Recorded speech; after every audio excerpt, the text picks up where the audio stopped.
The brand new 58-foot luxury yacht Trashman surges through the Atlantic. Her owner made his millions in the rubbish business, and a hastily assembled crew who've never sailed together before are delivering the yacht to his home in Florida. The 6-day voyage begins in Bar Harbor, Maine. The crew will sail 1,300 miles down the eastern seaboard of the United States to Fort Lauderdale.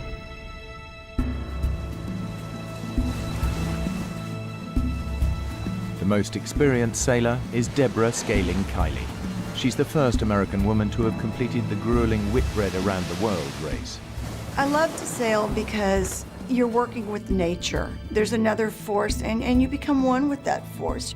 And I'm a junkie for it. I'm an adrenaline junkie.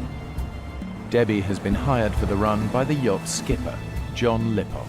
He was sort of that scraggly sailor look. It's running nicely now. Head back inland, hire some more crew, yeah? The first thing that I noticed about him Cheers. that I thought was kind of wild was that he liked to celebrate everything. He wanted to have a beer the minute I met him. Problemo, Debs. Problemo. He showed me his resume, and it was quite impressive. He had actually been on a boat called Black Knight, which was the committee boat for the America's Cup. And you know, to be the skipper of that boat, you can't be all bad. You got to be a pretty good boatman. Is everything all right? John's brought along his girlfriend, Meg Mooney. She's no sailor, just along for the ride and looking forward to parties, calm waters, and sunshine.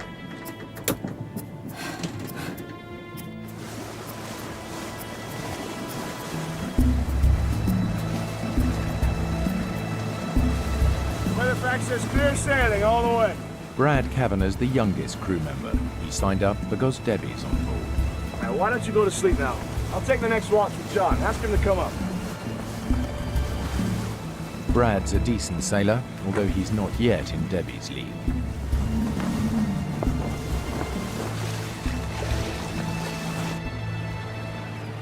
The Trashman heads inshore to Annapolis, Maryland, to pick up the final member of the 5-man crew, an English sailor who's a friend of Brad's. Debbie, this is Mark Adams. Hi. Debbie here did the last Whitbread. Is that right? That's right. I better know what your job was. I didn't like his condescending, chauvinistic attitude. Every minute that his mouth was moving, he was saying stuff just to be outrageous and to get people going.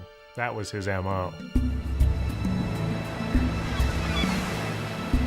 When we left Annapolis, I was in heaven. I was on the big version of my parents' boat with these nice new people heading to Fort Lauderdale, and I couldn't have been happier.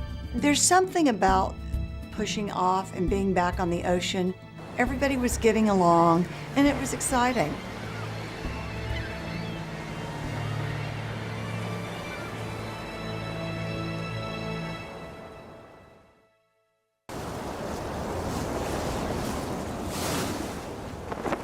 The first day is an easy sail. By nightfall, they're right on schedule.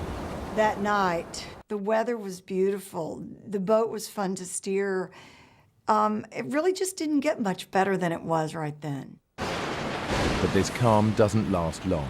A storm is gathering, and it's moving quickly towards them. Debbie! Wake up! Debbie! That was 4 hours. It's blowing a gale out there. Meg's falling. She's hurt, and we're taking on water. John! She's hurt real bad. Can you come take a look at her?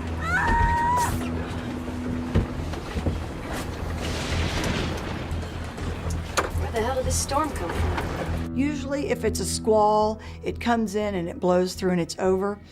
But this was not a squall. This was something that was building momentum.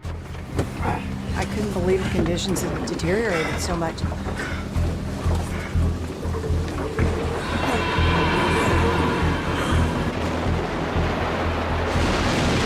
Surfing down those waves, it was like a roller coaster. And it's like an elevator when it drops. This is why I got into sailing, Brad. Well, my mother sailed through a hurricane when I was in her belly, but I can honestly say that this kind of weather is not in my blood. Mark's up on deck just woo, howling at the wind, and obviously he's been drinking. Come on!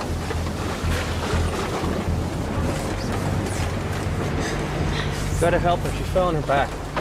Well, I'll take a look. Meg had gone up on deck, and when the boat fell and wiped out, her tether didn't keep her from falling. I was like, what was Meg doing on deck to begin with? She has no business out in this kind of weather. Debbie, leave it. Just help her, okay? But John... Debbie, for once, would you just do what I say?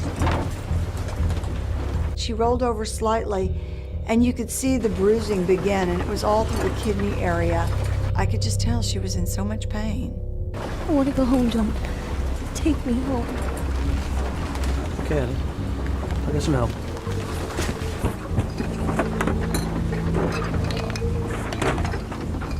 John discovered that he didn't have any charts to take him into this part of the coast.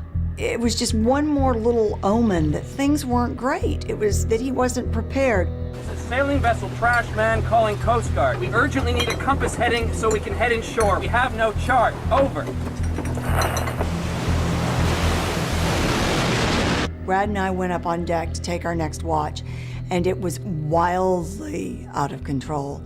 The winds were gusting 50 miles per hour, and Mark's up on deck, and he is just wild. Are you out of your mind? We're in a gale and you're hammered! You're a bigger idiot than I thought!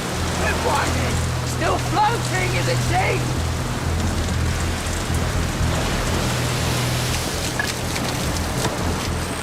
The Coast Guard advised us that we should go to Wilmington, North Carolina. But when we altered course and headed into the coast, those waves just started smashing into the boat and impacting us. And it was like one of those amusement park rides that, you know, kind of jerks you up, but it wouldn't go over and jerks you up. The yacht's sails are ripped off in the storm, so John turns to the engine in a last-ditch attempt to power through the waves. The alarms all went off and the engine overheated. The engine was gone, and that was the end of our ability to charge the batteries. We were quickly going to be running out of power to speak to anybody from off the vessel. Now we had no engine, no sail, and we were just floating out there in the ocean. Not knowing what else to do, John makes a decision the others find hard to take. He radios for help. Yes, we're running on emergency power. We need assistance immediately. We're in trouble. Our engine is down. Our sails are damaged. We need immediate rescue. Over. Need rescuing. I'd never been on a boat that had requested assistance, and it was really odd for me because it was like giving up. But John's big issue there was getting Meg off the boat. He had no right calling the Coast Guard! He's a skipper, Mark! He called the shots, don't forget that! He was angry. You know, he believes that a sailor should be self-reliant and only that, you know, only wusses would call the Coast Guard. Roger that. 2 ships, Exxon, Huntington, and Gypsum King. 4 hours away. Since the 2 merchant vessels are the closest ships to the trash man, the Coast Guard requests that they head towards the yacht to assist. Help is at last on its way. It gave us this false sense of security, and I think that's probably the kiss of death. They will rendezvous. Roger that. Over. Come in, please, Coast Guard. This is Trashman. Are you still there? Over. Anybody there? Anybody there? Over. Anybody? Anybody? Powerless, the yacht is battered by the enormous waves. But after 12 hours on watch and with help on its way, Debbie and Brad decide to get some rest. I crawled in. I was so exhausted. I can hear Mark whooping it up and howling at the wind. Woo! There was that brief moment. I thought, God, we ought to be on deck. And then I thought, you know what? It's not my problem now. I gotta get some sleep. But you really can't sleep in that situation. You can just try and rest, and having all that time on your hands, your mind can just take you all sorts of terrible, terrible places. I was just lying there and feeling like the boat was going to break apart. Without sails or an engine, the yacht's almost impossible to steer. So Mark ties off the helm and heads down to sleep. Brad lies awake, ill at ease as the situation begins to get much worse. One of these times we got to the top of one of these waves and it crested and broke, like at the beach, like Hawaii 5-0. And the boat fell off the top. You know, we were in free fall. And then we impacted against the window. And the window just smashed out and the water just poured in. Kevin! Kevin! We gotta get out of here. No, let's get out of here! Go! Here's the boat sinking, and we're scrambling to get to the deck, and I hear John over here going, Mayday! Anybody! Mayday! Mayday! We're sinking! We're sinking! We're sunk! Anybody! and I get up on that deck, and it was just like a slow motion drink. I don't even know how to describe it. It was just gray, and it was crazy, and it was tumultuous. And I look around, and there is nothing. And we're going down, and we're going down fast.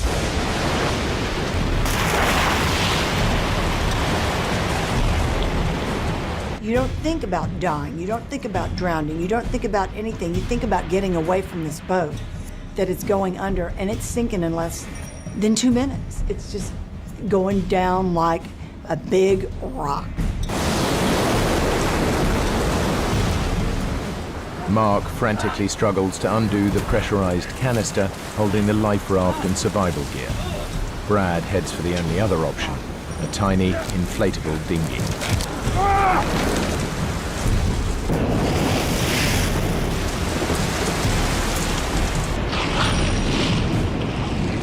But I swam after the dinghy, kicking off my sea boots and my foul weather bottoms, thinking, my dad's gonna kill me. I've just let his boots sink. And then thoughts of my mother and how horrified she was gonna be and how sad that when she learned that I had died there in the ocean.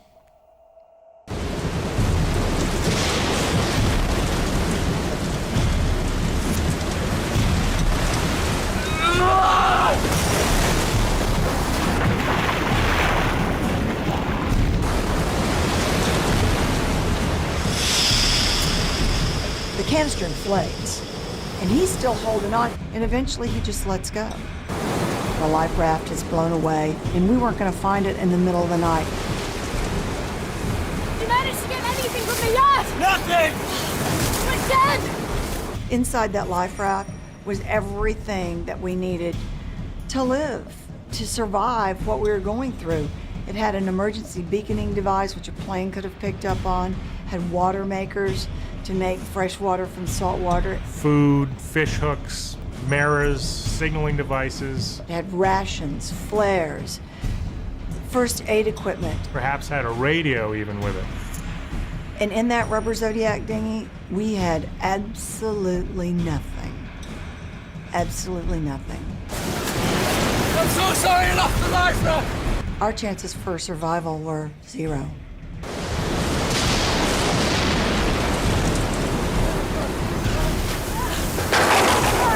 Where's Meg? As the boat sank, Meg was within the rigging. Get away from me, yacht!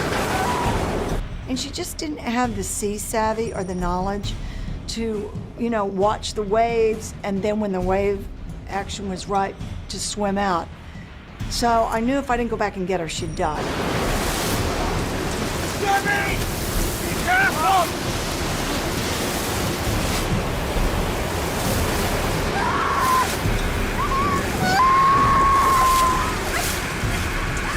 Hey, you gotta keep your head up, okay? Now!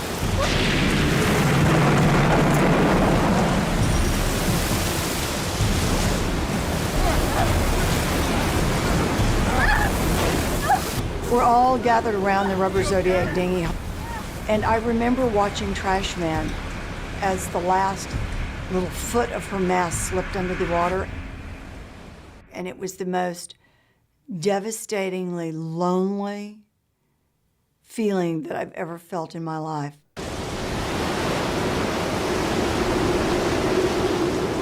The trash bin went down in less than a minute. We're all gonna die!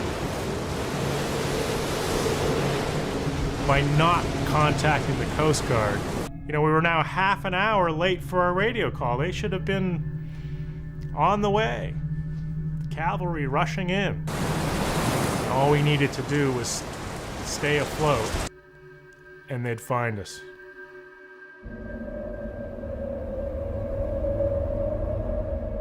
The next day, when the sun finally came up, the sky was overcast and gray. The air temperature being 40, we would definitely succumb to hypothermia. Let's get under the dinghy. There's a shelter. I can't. We'll be out of the wind! Rather than flip the dinghy over, the crew get underneath it, where they'll be sheltered from the bitterly cold wind and rapid hypothermia. Come on! Check on you! The sad thing was that Meg just couldn't participate. I think it was too painful for her. But more than anything, Meg was very claustrophobic. Soon, the water begins to have its own chilling effect. Okay, we gotta get out of the water. It's cooling us down. Give me a minute! We devised a system where we positioned our bodies suspended by a line that we'd rigged. Lie down next to me. You two, lie on top of us. By stacking ourselves like a bunch of fuel rods in a nuclear power plant or a bunch of logs in a fire, we were able to share our body heat and to keep ourselves warm. As the storm raged on, you could crawl up underneath the dinghy like that, and it was so quiet and so peaceful. It was so deceptive. It was almost luring you once again into that amniotic state.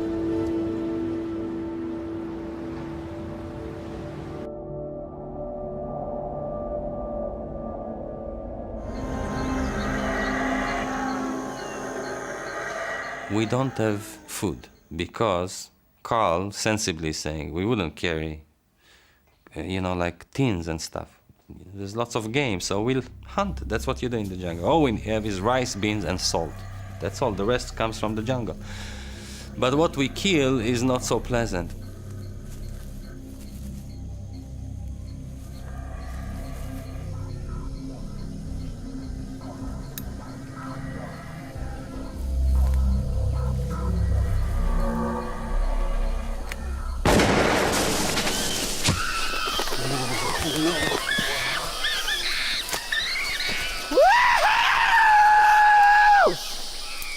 To the pot! To the pot! It's gruesome. And Carl waves it in the end and screaming, and you see the wilderness in his eyes. He's at his element. He loves it. You've killed it. You've murdered it. You can't do that. What? There's no law here. This is Bolivia. You take care of him. We're gonna eat well tonight, Kevin. Hey, Marcus, pick up my gun. Marcus wouldn't bring himself to eat. We killing to eat. Marcus thinks, can we save that monkey? It didn't make any sense, because we were in the jungle, we were in this environment, and those things happen. And he was just oversensitive about everything. You know, Carl is not so tough. What would you know about it, Yossi? You were never in nature like this before? Well, I was in the military. Yeah, that was the Navy. This is the jungle. Where's this damn village? Oh, this is bad, my friend. You gotta be careful with this. You see the saws? They will all open up to get in the end, then you got no skin left. And your feet are kaput. Guys, I'm sorry. He said it's tremendous pain. We didn't believe him, because it was part of it. Okay, now he's complaining. He's always complaining. He's always finding a reason to complain. Marcus should rest. One of you could go now with me to make contact with the village and then come back for Marcus. The village. You said 3 or 4 days max to get there. It's been more than a week now. Marcus could be here for days. Hey, you don't believe me? You think I don't know where it is, huh? Nobody's leaving anybody behind. So, what do we do, huh? It wasn't fair to Marcos to continue. I wanted to continue. If Marcos hadn't been there, I would have continued. It wouldn't. There's no question about that. We should go back down to the river. We should build the raft now. Marcus can take it easy on the raft. What do you know about the river? I know the river is back that way. Ah, screw it. It's your choice.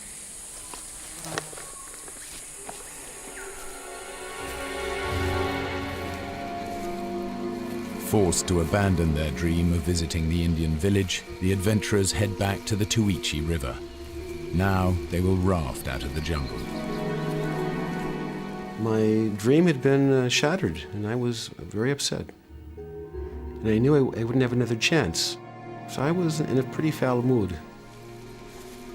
I was very upset because my dream, to make contact with the Indians, that dream was gone. And, it was mainly because of Marcus. But ahead of them lies nearly 100 miles of river before the nearest settlement and the airstrip home. Immediately, we knew it's a mistake. Left! Left! Go left! What left? Easy Coral line, good line. We're on the Coral line, we're right on course. In the rainforest, Carl was the authority, and rightly so. But not anymore, because on the river, Kevin saw immediately that Carl is no authority. It was ridiculous, because Carl didn't know how to swim. It was very obvious to me that Carl didn't know what he was doing in the raft. And I let him know. I told him that he was doing everything backwards. Listen to me, we do okay. Carl, nobody's gonna drown. I think we are okay. Maybe it's my imagination. So now there was like fighting on the raft. They were fighting because Carl said, we have to pull to the left. And Kevin said, nonsense, you have to go to the other side. Come on, pull you! Whoa. Carl would scream and curse. Don't listen to me, look what happens, huh? What'd I tell you? Crazy on a river like that, like no cooperation, no friendship. It was hell.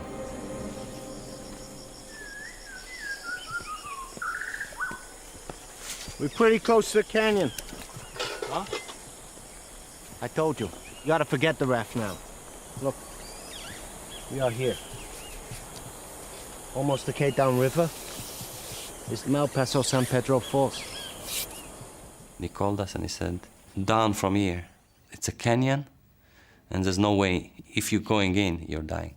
There's no way out of it. So 2 days on the river and you had enough, huh? You don't believe me. We gotta walk now. You understand me, Kevin? Look, we walk around the canyon. We stay close to the river. A few K further on, there's a small mining village, Curiplaya. Curiplaya is halfway to San Jose. We get to San Jose, you're as good as home. Carl said, if you want to live, let's walk. We wanted out. This was a misadventure. It wasn't fun for me either. And Kevin was the only one that was not happy at all. I wanted to continue. The worst comes to worst, we'll bounce off the rocks and continue. And we'll just continue with our plan. We'll stop before the San Pedro Falls, hike around the falls with our equipment, build a new raft, and then we continue. We can't let Carl take the river away from us, Yossi. Think about it. Why did we come on this trip in the first place? Carl promised us an Indian village, which was supposed to be the highlight of the whole thing. We never saw it. Was it ever there? All we have left now is rafting on the river, and how long have we had on it? Less than 2 whole days. And no way is Marcus coming. He'll drag us down. We could do it. We could go it alone.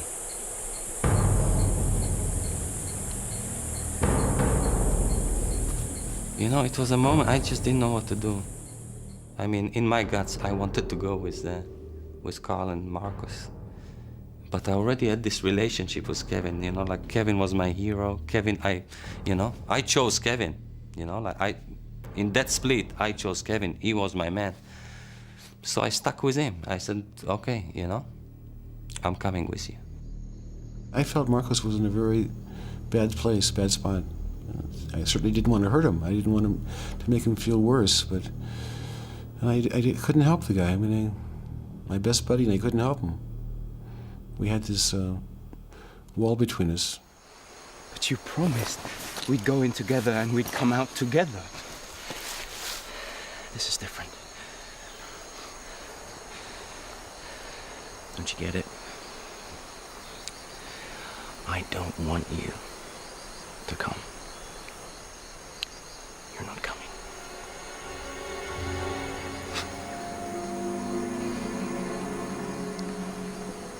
So this is it? Yeah, I guess it is.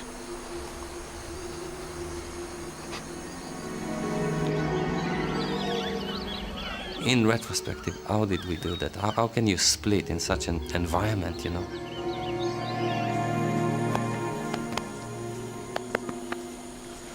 I know you'll be all right.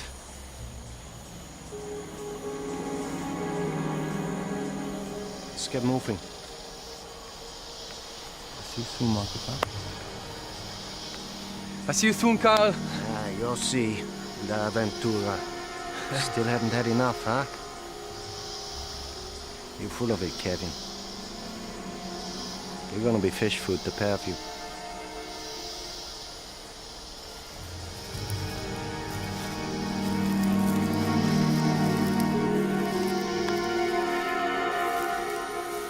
It was heart-wrenching. It was like a betrayal, and it was a terrible feeling.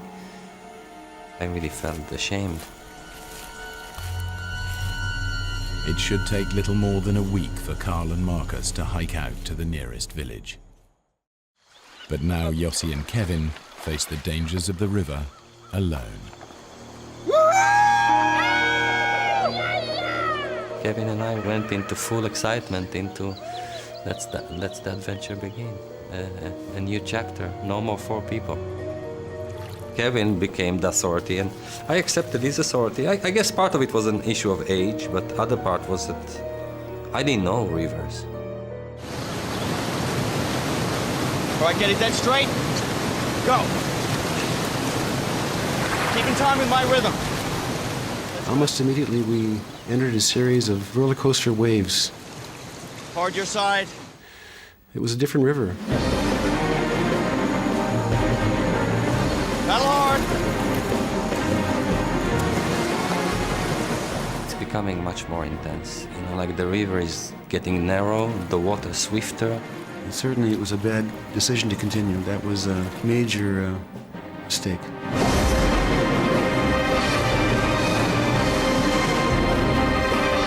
We're just shooting straight into white water. Both of us were lying on the raft. That was the only thing we could do.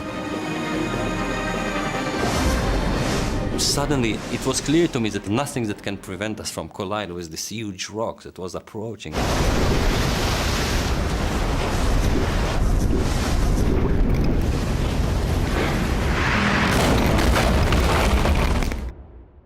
And that's what happened. We hit the rock.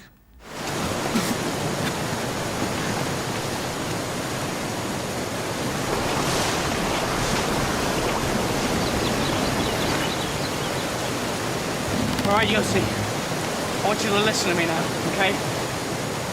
We can't stay here. All right? So I'm gonna jump, okay? I'm gonna swim to the shore. And I'm gonna throw you a line. I don't want him to jump. He tells me why he's jumping, and his plan is completely suicidal. But in that stage, I think not only that it's suicidal, he kills me. Kevin, no!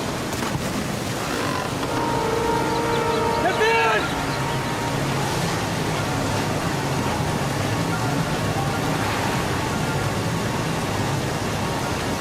Kevin!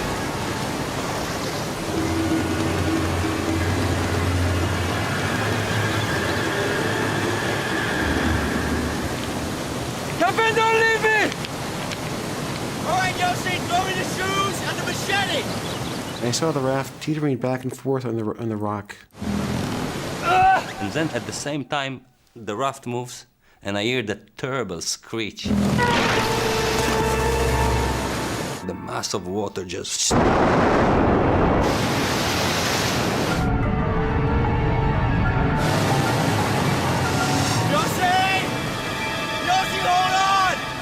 He entered the rapids, and I saw him go through 2 or 3 rapids, a couple drops, and around the bend he went, and I didn't see him again.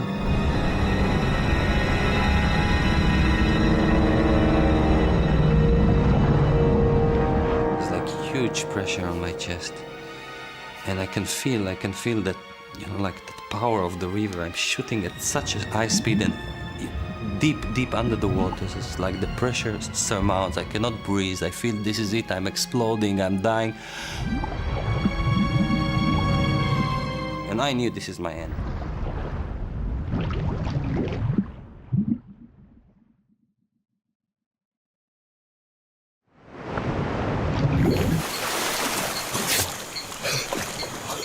After a long time in the river, I was spat again into the surface.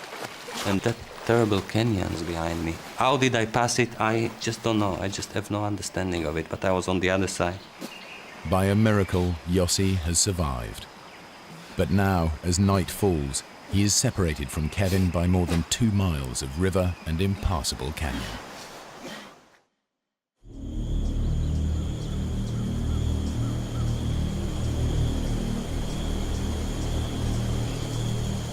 The next morning, Kevin starts to search for Yossi.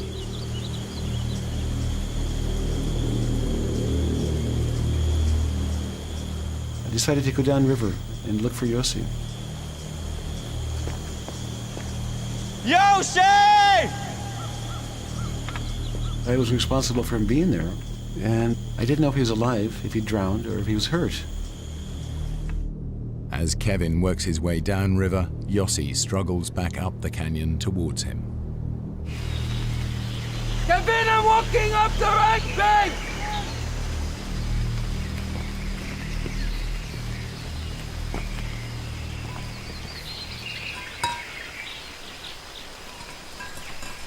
Early morning of the day after this tragedy, this disaster, I hear this scratch, this metallic scratch. Behind the rock, there's a small pool. In the middle there, the backpack is waiting. Yes! When Kevin made this bag, he said, "Give me everything important to you, because this is the life bag." He tied 2 empty things to have it float. The life bag contains vital supplies: a flashlight, a waterproof poncho, a few ounces of rice, and, crucially, the map that promises Yossi's best chance of survival. I put the backpack on my back, and now with a new spirit, I climbed up thinking that it's gonna be easy now. Kevin and I get together, and it's gonna be over. We've got the equipment. It's gonna be a good story.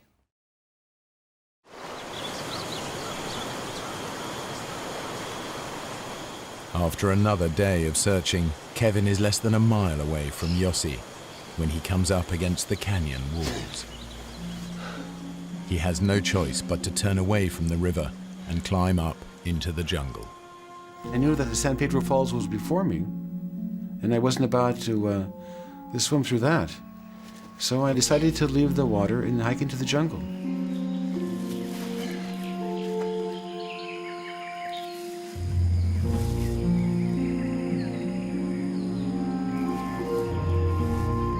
Now it's clear that when I was walking behind the ridge or the bluff in the jungle, Yossi was walking upriver, not very far away.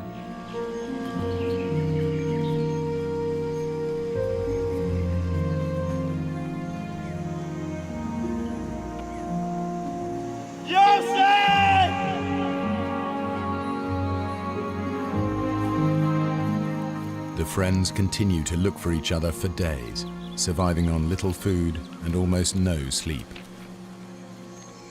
They're unaware that every step is taking them further apart.